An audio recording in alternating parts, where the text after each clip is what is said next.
Goeiedag en baie welkom. Ons is saam op 'n reis van formasie. Ons vra die Here om sy woord in ons lewe in te werk. En vandag wil ek jou vra, wat beteken dit om nie gelykvormig te wees nie? Kom ons lees saam Romeine 12 vers 2. En word nie aan hierdie wêreld gelykvormig nie, maar word verander deur die vernuwing van julle gemoed, sodat julle kan beproef wat die goeie en welgevallige en volmaakte wil van God is. Die Griekse woord in hierdie skrifgedeelte wat vertaal word as gelykvormig, beteken letterlik om in 'n vorm ingedruk te word. Dit is soos wanneer klei in 'n gietvorm gedruk word. Dit verloor sy uniekheid en word 'n kopie van iets anders. Nou Paulus waarsku, moenie toelaat dat die wêreld jou in sy vorm druk nie. Die wêreld se patrone is, meet jou waarde aan prestasie, aan geld, aan sukses. Hou jou identiteit in stand deur beeld en status. Leef asof jy die sentrum is en ander net bestaan vir jou eie voordeel. Om gelykvormig te wees is om toe te laat dat hierdie patrone jou definieer, hoe jy dink, wat jy begeer en hoe jy leef. Maar Paulus roep ons tot iets anders. Word verander deur die vernuwing van jou gemoed.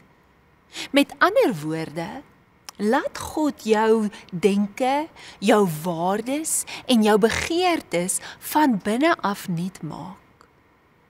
Dit is nie net 'n verandering in gedrag nie. Hierdie is 'n transformasie van jou hele menswees. Nou, hoe lyk dit vir ons in ons dag tot dag? Waar druk hierdie wêreld jou in sy vorm? Is dit dalk in vergelyking?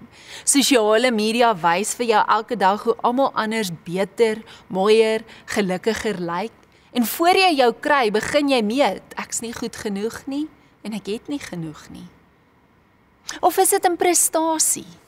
Jou waarde word gemeet aan jou werk, jou punte, jou sukses en jy voel net veilig as jy kan wys jy het iets bereik. Of is dit in verbruik?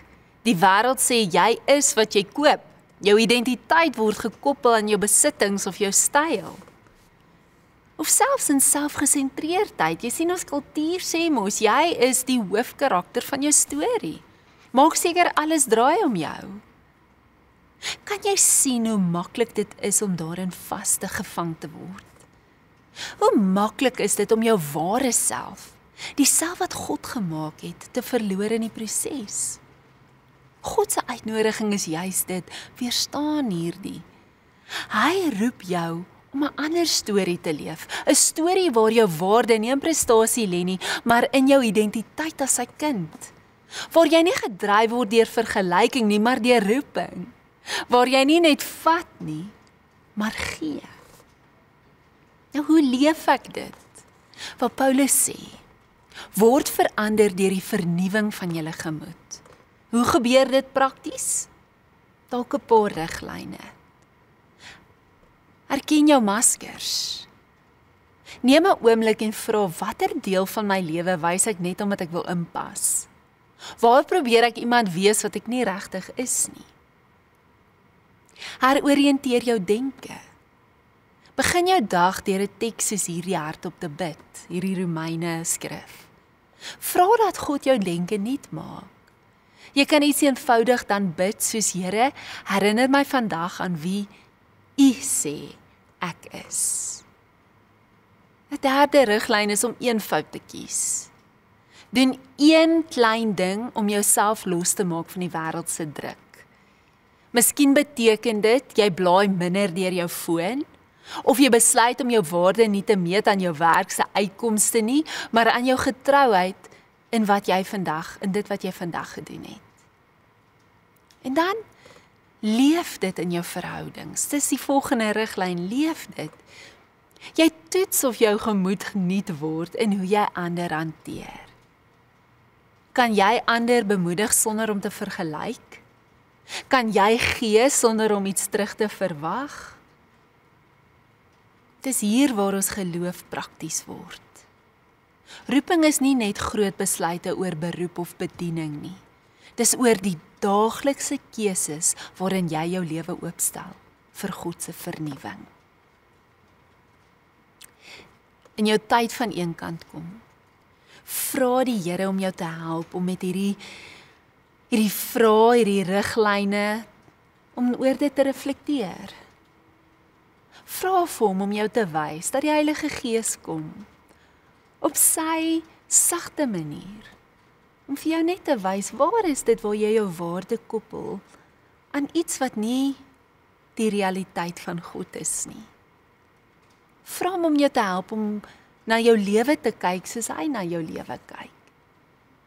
En dan, om hom te vra, Here, volgens u riglyne, volgens u woord en u lewe Jesus, help my om tree vir tree, dag vir dag en oomblik vir oomblik, maniere te vind, sodat u in my gedagtes, my begeertes kan orden en vernuwe. Sodat ek kan word wie u gesê het ek is, sodat ek kan doen wat u my vra om te doen in hierdie lewe. Kom ons bid saam. Here, dankie dat u my uniek geskape het, dat u vir my 'n taak in gedagte het, 'n droom het vir my lewe, en dat my waarde gesetel is en dat ek u kind is. Sal u Heilige Gees my siel kom herinner dat ek 'n kind van God is en dat dit is waar my identiteit lê. Mag ek vanuit daardie plek lewe, reageer, besluite neem en ander lief hê, Here. In Jesus naam. Amen.